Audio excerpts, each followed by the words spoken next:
It was a Friday evening, and the Crown Inn was alive with its usual rhythm, a hum of laughter, the clink of glasses, and the low murmur of conversations weaving through the warm glow of the bar lights. Regulars settled into their usual seats, exchanging stories of the week, unaware that the night would soon be remembered for something far more chilling than an ordinary pub anecdote. At the center of this community gathering place was Luisa Santos, a 47-year-old landlady who had run the pub for years. Known for her sharp wit and unwavering presence behind the bar, Luisa was a woman admired by some, envied by others, but most importantly trusted by all who frequented her establishment. But trust can be fragile, and beneath the seemingly familiar veneer of camaraderie and hospitality lay a storm that had been quietly building for weeks. For Luisa, the Crown Inn was not just her livelihood, it was her stage, her sanctuary, and the place where her suspicions had taken root. Whispers of betrayal echoed in her mind, louder and more unrelenting with each passing day. The target of her ire? Hannah Pritchett, an 18-year-old barmaid who had been hired just months before. Bright-eyed, polite, and eager to please, Hannah had become a favorite among the customers. But her youth and charm, traits that made her popular among the patrons, had also drawn the ire of Luisa. There were rumors, hints of impropriety. And then the accusation, her husband's voice in the stillness of their bedroom, uttering a name that shouldn't have been there. Hannah? It was a moment that Luisa could not forget. A moment that she would later claim as the catalyst for everything that followed. What began as a seed of doubt grew into a fixation. Her thoughts consumed by questions she couldn't answer, Luisa became convinced of one thing. Hannah was the reason for her husband's growing distance, his distracted glances, his late-night silences. And so, on this ordinary Friday evening, as the pub's doors swung open and closed with the steady stream of customers, no one suspected that behind the counter, Luisa's mind was far from the cheerful routine of pint pouring and friendly banter. Hidden beneath her composed exterior was a resolve that would shatter the lives of everyone in the room. What happens when emotions collide with unchecked assumptions? When anger takes precedence over reason?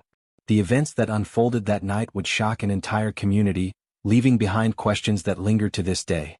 This is the story of a pub landlady whose jealousy turned a place of joy into a scene of chaos. A story of an accusation that spiraled into violence. And a young woman who found herself at the center of a nightmare she never saw coming.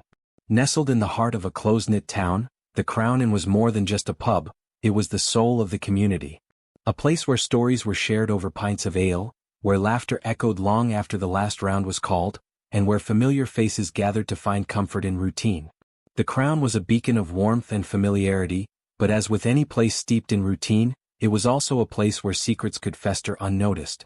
At the helm of this beloved establishment stood Luisa Santos. At 47, Luisa had dedicated much of her life to running the pub. She was known for her no-nonsense demeanor, sharp sense of humor, and the meticulous care she poured into her work. To her patrons, Luisa was not just a landlady, she was the glue that held the Crown together, a figure as steady as the walls of the pub itself. Yet, for all her outward confidence, those who knew Luisa best understood that she guarded her private life closely. Her marriage, to a man whose name would soon become synonymous with scandal, had always seemed stable, if not unremarkable. Together they had built their lives around the pub, their days intertwined with the ebb and flow of customers.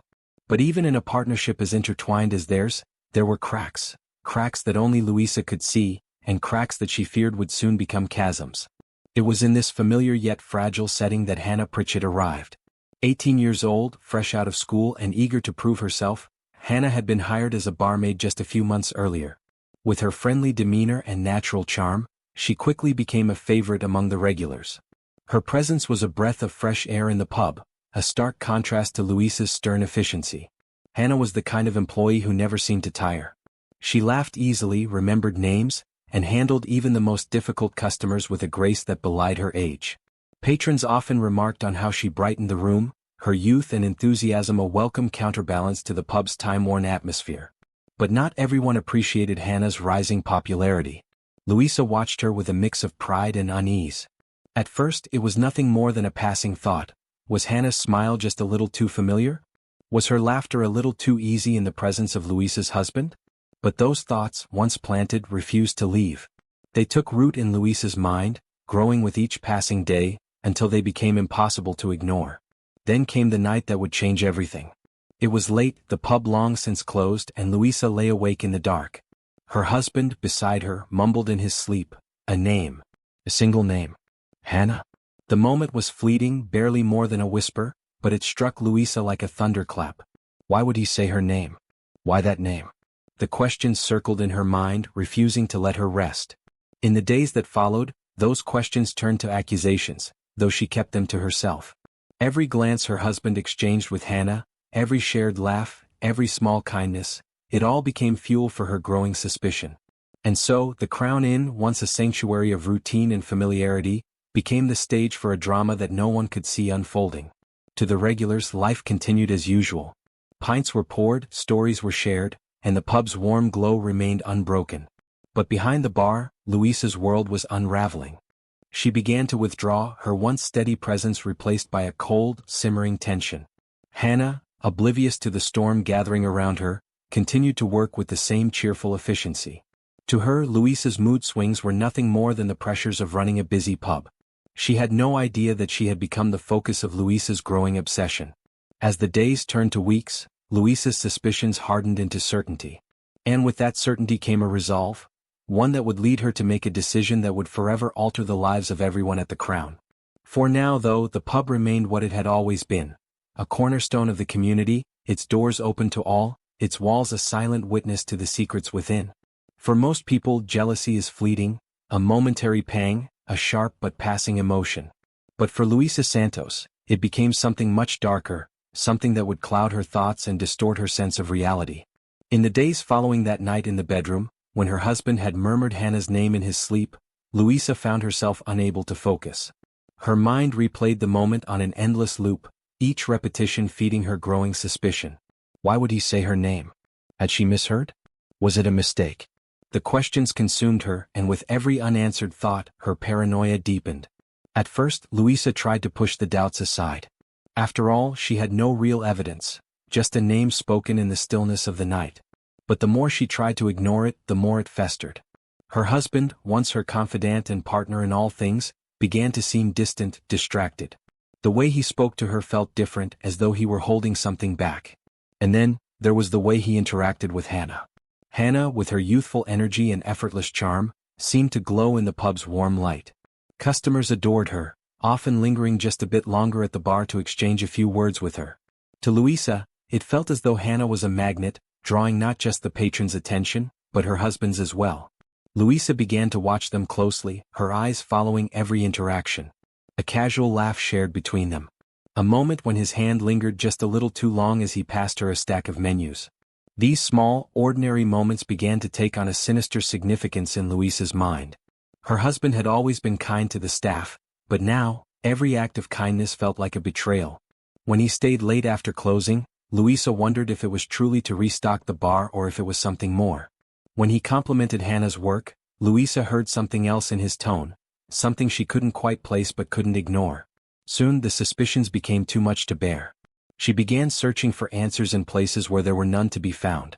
A misplaced receipt. A missed call on his phone. Each discovery, no matter how innocuous, seemed to confirm her worst fears. And yet Luisa said nothing. She carried her doubts silently, letting them build within her. Outwardly, she continued to run the pub, pouring drinks and greeting customers with the same practiced smile she had worn for years. But inside, her emotions simmered, just below the surface, waiting for the moment when they would boil over. The turning point came one quiet evening after the pub had closed. Luisa sat alone at the bar, a glass of whiskey in hand. The day had been long, the usual bustle of customers leaving her more drained than usual. Across the room, her husband was finishing up the day's accounting, his back turned to her. "Are you seeing her?" she asked, her voice cutting through the silence. He turned, startled. "What?" "Hannah," she said, her tone sharper now. "Are you sleeping with her?" The question hung in the air, heavy and unanswerable. Her husband's face contorted with confusion and disbelief, but to Luisa, his hesitation was all the confirmation she needed. "No, Luisa," he said finally, his voice calm but firm. "That's ridiculous." But the damage was done. His denial did nothing to quell her doubts. If anything, it only added fuel to the fire. In Luisa's mind, his response was too measured, too rehearsed. She began to convince herself that he was lying, that he was protecting Hannah. The next day, her behavior toward Hannah began to shift. Subtle at first, a curt response here, a sharp glance there, but noticeable enough for the young barmaid to sense a change. Hannah, ever eager to please, went out of her way to avoid confrontation, brushing off Luisa's coldness as nothing more than the stress of running a busy pub. But Luisa's paranoia was not so easily dismissed. It followed her everywhere, like a shadow she couldn't escape.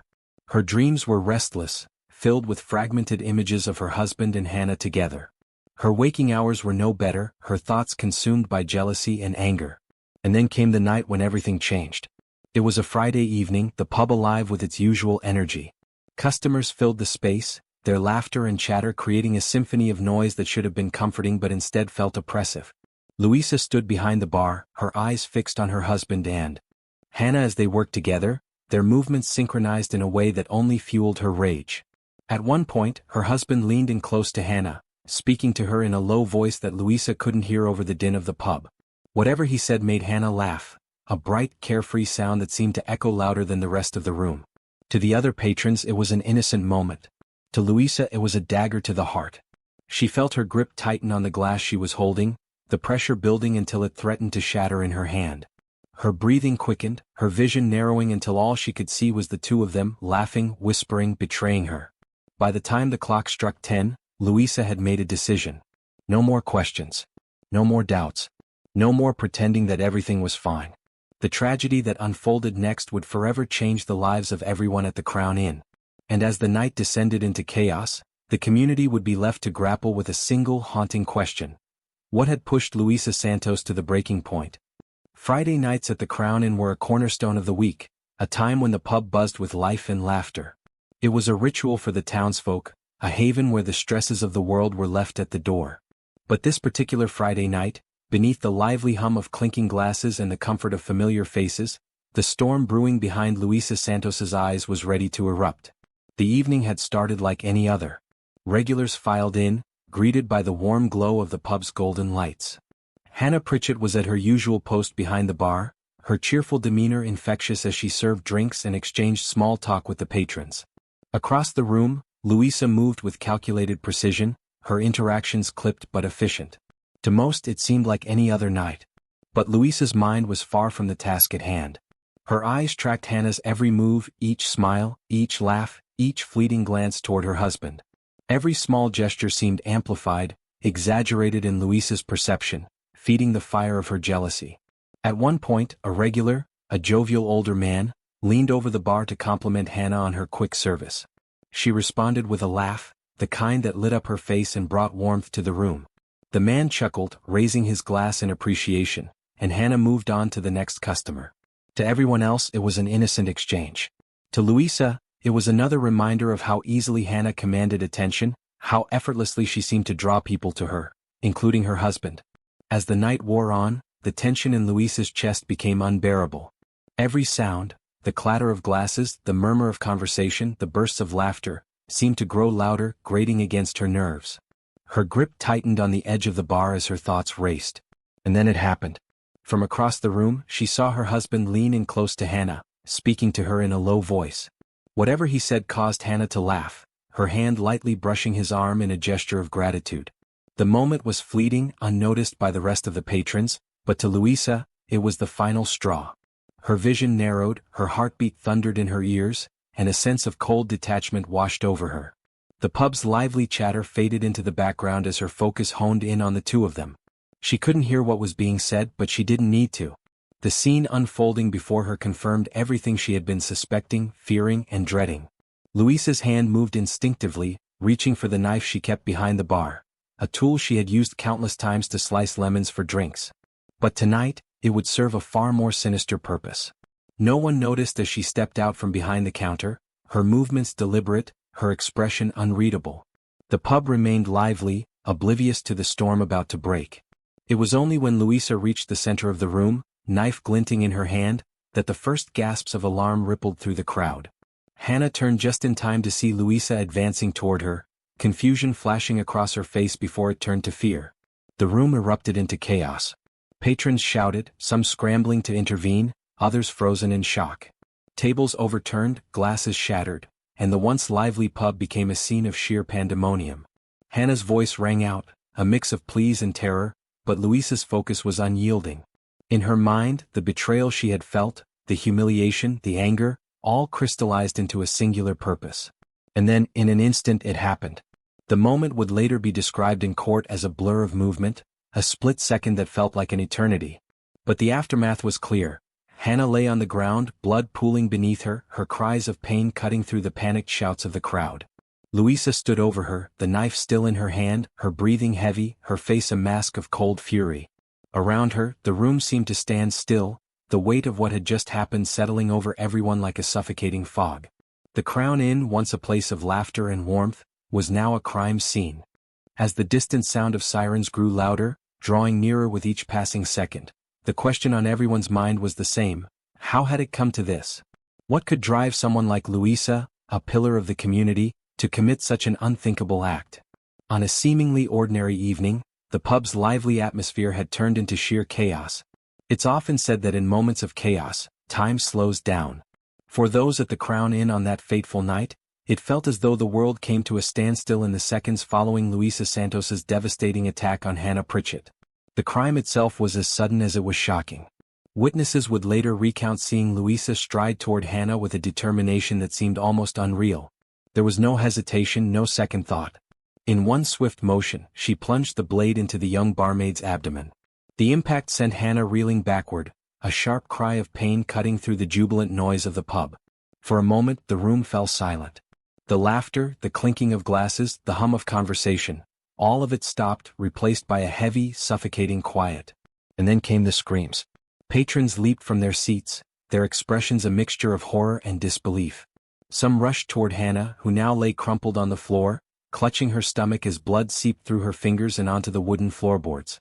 Others backed away in fear, their eyes fixed on Luisa, who stood frozen, the knife still gripped tightly in her hand. The sound of breaking glass punctuated the chaos as someone knocked over a tray of drinks in their haste to get away. Tables were overturned, chairs pushed aside, creating a chaotic tableau of panic and disorder. Hannah's voice, weak but desperate, broke through the din. "Help me?" she gasped, her words barely audible over the commotion. Luisa, meanwhile, remained rooted in place, her chest heaving as she stared down at the blood on her hands. Her expression was a mixture of anger and detachment, as though she were struggling to process what she had just done. It wasn't until a man, a regular at the pub, shouted, "Call the police," that the crowd began to take action. Several people pulled out their phones, dialing 999 with trembling hands. Others knelt beside Hannah, applying pressure to her wound in a desperate attempt to stem the bleeding. The sound of sirens in the distance brought a fleeting sense of hope, but for those present, every second felt like an eternity. The arrival of emergency services. Within minutes, the pub was flooded with blue and red lights, their flashing glow illuminating the faces of the horrified patrons who had spilled out onto the street. The wail of sirens gave way to the sharp commands of police officers as they entered the building, their presence both authoritative and calming in the midst of the chaos.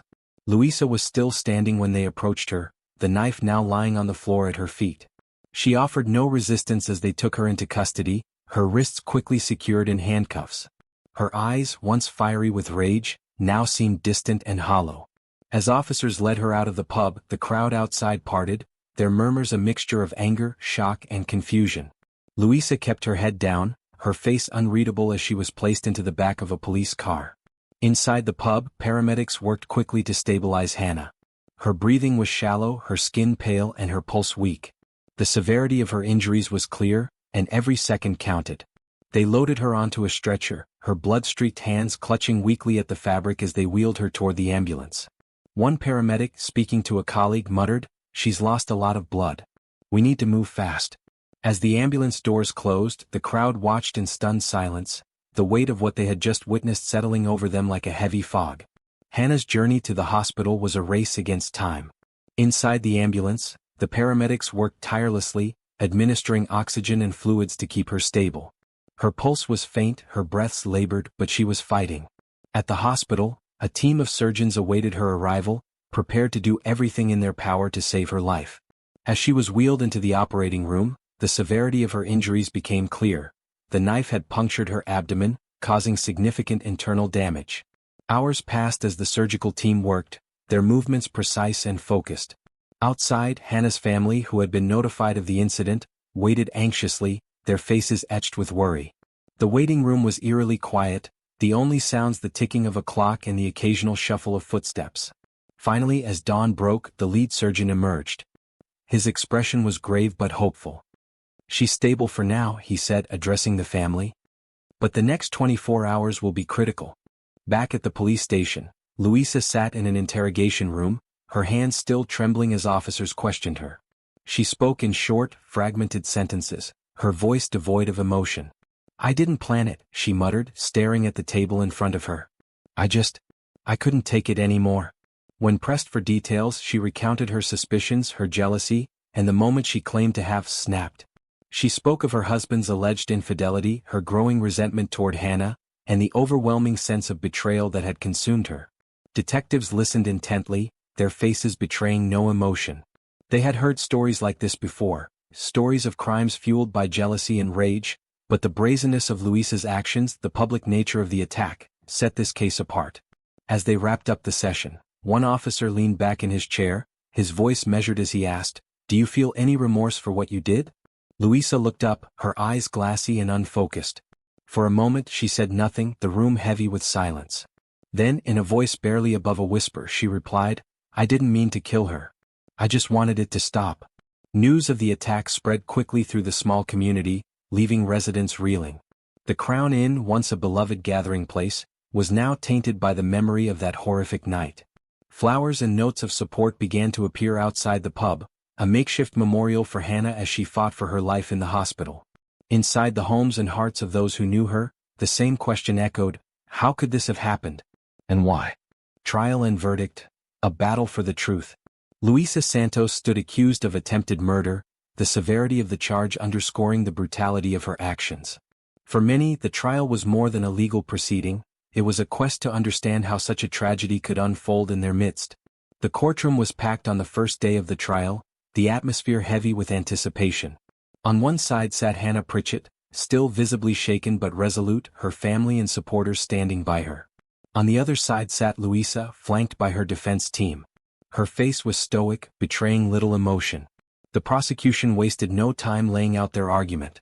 They painted a chilling picture of a woman consumed by jealousy, whose paranoia led her to commit a premeditated act of violence. They called multiple witnesses, including the patrons who had been present on the night of the attack. Their testimonies were harrowing. "She just lunged at Hannah," one man recounted, his voice trembling. "There was no warning, no argument. One moment everyone was laughing and having a good time, and the next," he paused, struggling to continue. "It was chaos." Another witness described Luisa's demeanor immediately after the attack. "She was calm, too calm. It was like she didn't care what she had done." The prosecution also introduced evidence collected from the crime scene: the knife used in the attack, stained with Hannah's blood, and CCTV footage showing the moments leading up to the incident. "I didn't even see it coming," she said. "One moment I was serving drinks and the next, she was there, screaming at me, accusing me of things I'd never done. And then I felt it, the pain. I didn't even realize what had happened until I saw the blood." Her testimony was a powerful reminder of the physical and emotional toll the attack had taken on her. Luisa's defense team argued that their client had acted in a moment of emotional distress, claiming her actions were not premeditated but rather the result of an overwhelming emotional outburst. They introduced evidence of Luisa's mental state in the weeks leading up to the incident, citing her deteriorating relationship with her husband and her increasing paranoia. They also called Luisa to the stand. Her testimony was a stark contrast to the accounts given by the witnesses. She spoke in a low, measured tone, her words carefully chosen. "I didn't mean to hurt her," she said. I just wanted her to stop. She was ruining my marriage, my life. I lost control." However, under cross-examination, cracks began to appear in her narrative. When asked why she hadn't sought help or confronted her husband instead of targeting Hannah, she faltered. "I don't know," she admitted. "I wasn't thinking straight." After weeks of testimony and deliberation, the jury reached a verdict: guilty of attempted murder. The judge, in delivering the sentence, did not mince words. "Miss Santos," he said, "your actions were not only reckless but deliberate. You allowed your emotions to cloud your judgment, leading to an act of violence that could have cost a young woman her life. For this, you will serve 15 years in prison." As the sentence was read, Luisa showed no visible reaction. Meanwhile, Hannah and her family embraced, their relief tempered by the weight of what they had endured. For Hannah, the road to recovery was long and arduous. The physical scars from the attack were a constant reminder of that night, but it was the emotional scars that proved harder to heal. Some days are better than others, she admitted in a later interview. I'm just grateful to be alive. But I can't walk into a pub or even hear the clinking of glasses without feeling a wave of panic. Therapy sessions and the support of her loved ones became her lifeline. Determined not to let the attack define her, she began volunteering with organizations supporting victims of violent crime. The community, too, struggled to come to terms with the incident. The Crown Inn, once a lively gathering place, remained closed for months. When it eventually reopened under new management, it was with a very different atmosphere. It's not the same, one patron remarked. There's a shadow over this place now. Jealousy is a powerful emotion, a psychologist commented during the trial. It can cloud judgment and push people to act in ways they never thought possible. But in Luisa's case, it went beyond jealousy. It was paranoia, insecurity, and a deep sense of loss that fueled her actions. The case also sparked broader discussions about mental health and the importance of addressing emotional struggles before they escalate into violence. In the end, the tragedy of this case lies not only in the physical harm caused but in the emotional wreckage left behind. Lives were changed forever because of one moment of unchecked emotion. Hannah Pritchett's story is one of survival, yes, but it's also one of transformation. At just 18, she faced a trauma that could have broken her. Instead, she chose to rise, to find strength in her scars, and to use her voice to help others. Her journey is a testament to the resilience of the human spirit and a reminder that even in the darkest moments, there is a spark of light waiting to be found. For the community of the Crown Inn, the events of that night will never be forgotten. But through healing, reflection, and a shared commitment to change, they have proven that while tragedy can break us, it can also bring us together. What are your thoughts on Hannah's journey and the community's response? Share your reflections below. The case of Luisa Santos is not just one of a crime of passion. It's a reminder of how fragile trust can be, and how easily it can be broken when emotions run unchecked. Was it the affair that drove her to violence, or was it something deeper, more internal, that led her down this tragic path? The question lingers. What truly caused Luisa's actions? Was it the affair? Or was it the destructive power of jealousy, amplified by insecurity and distrust? This is where the emotional callbacks come full circle. By revisiting the initial claims, we draw the story back to its core, the devastating consequences of allowing suspicion to overshadow truth.